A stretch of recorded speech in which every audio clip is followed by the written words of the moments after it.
नमस्कार दोस्तों, Buddha wisdom YouTube channel में आप सभी का दिल से स्वागत है। दोस्तों, इस दुनिया में दिखावा करने वाले लोगों को हम दो तरह से देख सकते हैं। एक वो जिनके पास धन और खूब पैसा होता है तो वो दिखावा करते हैं, और दूसरे वे लोग जिनके पास कुछ नहीं होता, उनके पास धन भी नहीं होता है। इसका मतलब यह है कि उनमें कोई ऐसा गुण नहीं है जिससे लोग उनकी प्रशंसा करें, इसीलिए वह झूठ बोलकर दूसरों से अपनी प्रशंसा करवाना चाहते हैं। वह उनके पास सब कुछ होने का दिखावा करते रहते हैं, लेकिन उनके पास कुछ भी नहीं होता है। जो लोग अपने गुणों या धन का दिखावा करते हैं वे अहंकार का शिकार हो जाते हैं। उनमें अहंकार कूट कूट कर भरा होता है। इसका एहसास उन्हें खुद भी नहीं होता है, लेकिन धीरे धीरे यह अहंकार उनके जीवन का मजा छीन लेता है। और जो लोग कोई गुण या धन न होते हुए भी दिखावा करते हैं, ऐसे लोग जीवन में हमेशा दुखी रहते हैं, क्योंकि अगर ऐसे लोगों की सच्चाई देर सवेर कभी न कभी सामने आ ही जाती है तो कोई उन पर विश्वास नहीं करता, कोई उन पर भरोसा नहीं करता, और इस दुनिया में कोई उनका अपना नहीं होता।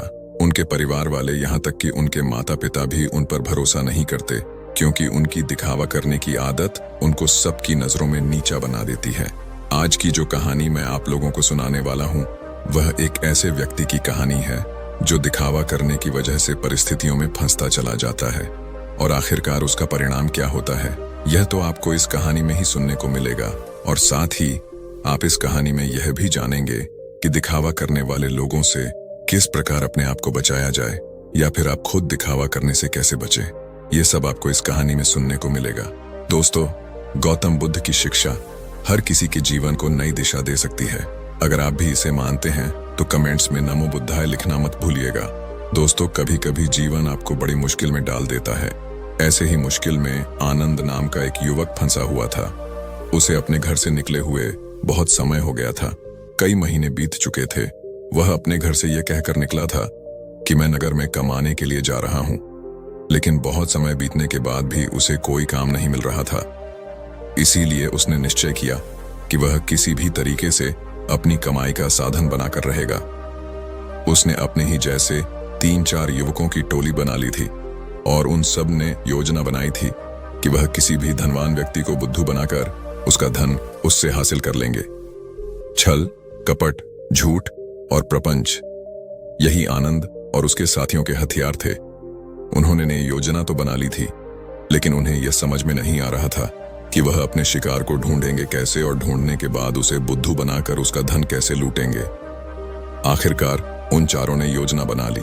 उनकी योजना थी कि वह किसी ऐसे स्थान पर जाएंगे जहां पर बहुत सारे अमीर लोग आते हों, और वहां पर उन अमीरों में जो भी आदमी सबसे ज्यादा दिखावा करेगा उनका शिकार वही होगा।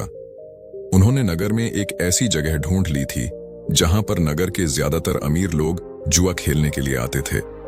उन चारों की योजना थी कि वह एक ऐसा नाटक रचें जिसमें आनंद किसी नगर का महाराज कहलाया जाएगा, और उसके सभी साथियों में से 2 साथी उसके अंगरक्षक होने का अभिनय करेंगे। सिर्फ आनंद ही नहीं था जो राजा होने का दिखावा कर रहा था, उसके साथ उसका दूसरा साथी भी था जो किसी दूसरे नगर का राजा होने का दिखावा कर रहा था। आखिर उनकी योजना क्या थी यह आपको कुछ देर में पता चल जाएगा। अगले दिन से सुबह सुबह सारे लोग अपने पात्र के हिसाब से वस्त्र धारण करके उस जगह पहुंचे जहां पर शहर के ज्यादातर अमीर लोग जुआ खेलने के लिए आते थे। आनंद उस जगह पर एक नगर का महाराज बनकर पहुंचा था, जिसके पीछे उसके साथी अंगरक्षक साथ साथ चल रहे थे। सब अमीर लोगों की नजर उन पर टिकी हुई थी, क्योंकि आनंद उन सब में सबसे ज्यादा अमीर लग रहा था।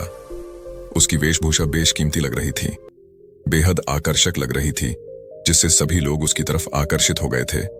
कुछ समय बाद आनंद एक ऐसी जगह पर जाकर बैठा जो सिर्फ बहुत जरूरी लोगों के लिए बनी हुई थी। जब आनंद वहां पर जाकर बैठा तो उसके अंगरक्षक वहीं उसके पास खड़े हुए थे। सब आपस में चर्चा करते हुए एक दूसरे से पूछ रहे थे कि यह किस नगर के महाराज हैं। उसी भीड़ में आनंद का एक और साथी मौजूद था। उसने उन सबको संबोधित करते हुए बताया कि आनंद किसी बड़े नगर का बड़ा महाराज है, और सबने उसकी बात पर यकीन कर लिया। अब वह अमीर लोग जो ज्यादातर दिखावा करते थे, जो किसी बड़े आदमी से अपना सम्मान सुनने के लिए तरसते रहते थे, ऐसे लोग आनंद के आसपास मंडराने लगे थे। वह आनंद को किसी बड़े नगर का महाराज समझ रहे थे, और वह यह सोच रहे थे कि अगर इनसे हमारा परिचय हो गया तो हो सकता है भविष्य में यह महाराज हमारे कुछ काम आ जाए। थोड़ी देर बाद वहां पर दूसरा राजा भी पहुंचा, जो आनंद का ही एक साथी था, और वह भी आनंद की तरह राजा होने का दिखावा कर रहा था। वह दूसरा राजा आनंद के ठीक सामने आकर बैठ गया। कुछ देर एक दूसरे से बात करने के बाद दोनों ने जुआ खेलने का निश्चय किया। कुछ समय बाद जुए की बड़ी बड़ी बाजियां खेली जाने लगी और आनंद, जो किसी नगर का महाराज होने का दिखावा कर रहा था, वह इस जुए में बहुत बड़ी रकम हार गया। लेकिन जब आनंद ने हारी हुई रकम निकालने के लिए अपनी पोटली ढूंढनी चाही, तो उसे अपनी पोटली मिल ही नहीं रही थी। बहुत देर ढूंढने के बाद भी जब उसे पोटली नहीं मिली, तो वह गुस्से से भरकर अपने अंगरक्षकों को डांटने लगा और डांटते हुए उनसे अपनी पोटली के बारे में पूछने लगा। लेकिन उसके अंगरक्षकों के पास इसका कोई जवाब नहीं था। वह सब नीची गर्दन करके खड़े हुए थे। आनंद ने बड़े ही शांत स्वर में अपने सामने बैठे हुए राजा से कहा कि देखिए, लगता है कि हमारी सोने के सिक्कों से भरी पोटली कहीं पर गुम गई है। मैं मानता हूं कि मैं जुए में हारा हूं, लेकिन फिलहाल मेरे पास तुम्हें देने के लिए कुछ भी नहीं है। अगर तुम मुझे कोई अपना पता दे दो तो मैं तुम्हारे पते पर तुम्हारी रकम भिजवा दूंगा, या फिर तुम मेरे राज्य में आकर मेरे राजमहल में चले आना। वहां पर तुम्हारी पूरी रकम तुम्हें मिल जाएगी। ये सुनकर वह सामने बैठा हुआ राजा गुस्से से आग बबूला हो गया। वह आनंद को बहुत भला बुरा कहने लगा। नौबत यहां तक आ गई कि दोनों में हाथापाई शुरू हो गई। वहां पर उसके अंगरक्षक और इधर राजेश के अंगरक्षक दोनों आपस में भिड़ गए।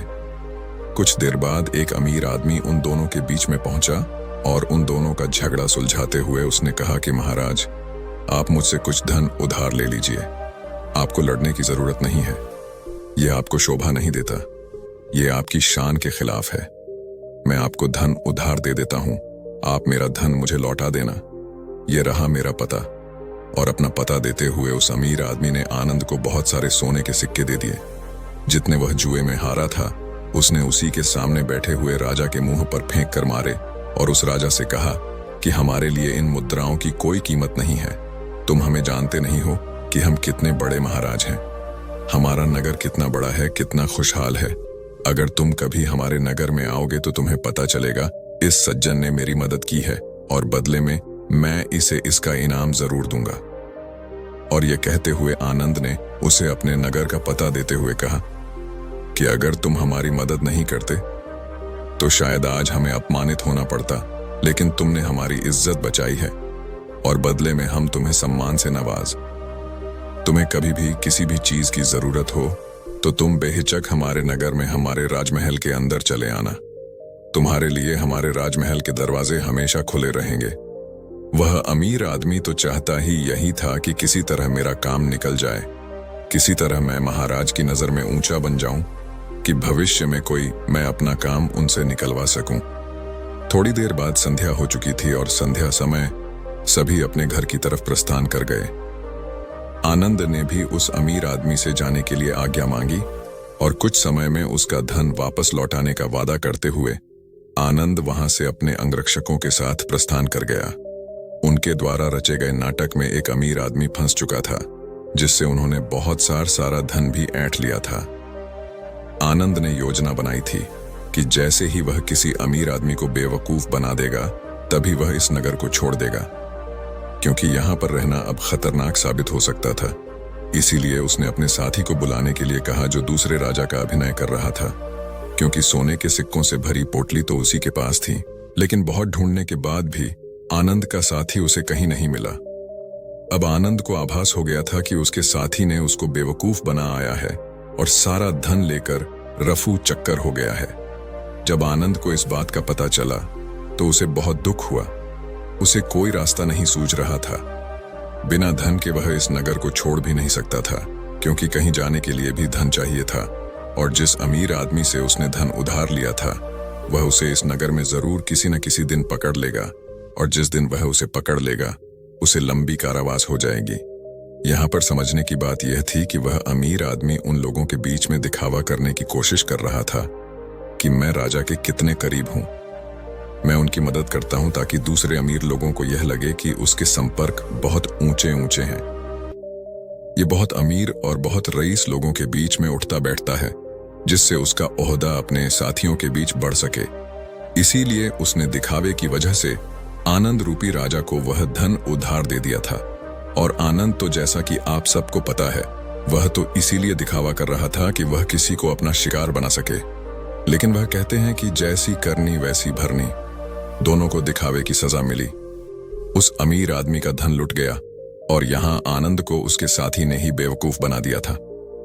कुछ समय बाद आनंद को उस नगर के दरबारियों ने ढूंढना शुरू कर दिया, क्योंकि उस अमीर आदमी को पता चल चुका था कि उसके साथ छल हुआ है, उसके साथ कपट हुआ है, और वह किसी भी कीमत पर आनंद को ढूंढना चाहता था। इसीलिए आनंद को छुपकर जंगल के रास्ते से वह नगर छोड़कर भागना पड़ा। जंगल में छुपते छुपाते वह एक दिन एक भिक्षु की कुटिया में पहुंचा, जहां पर एक भिक्षु ध्यान कर रहा था।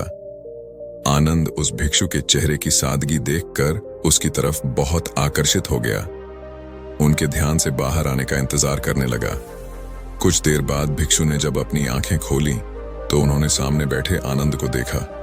उन्होंने आनंद से पूछा कि तुम कहां जा रहे हो और यहां पर मुझसे क्या चाहते हो।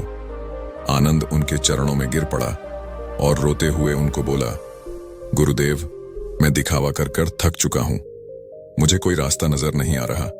घर वालों के सामने मुझे दिखावा करना पड़ता है कि मैं नगर में कोई काम कर रहा हूं, और नगर में मैं लोगों को बेवकूफ बनाता हूं, उनके साथ छल करता हूं, कपट करता हूं।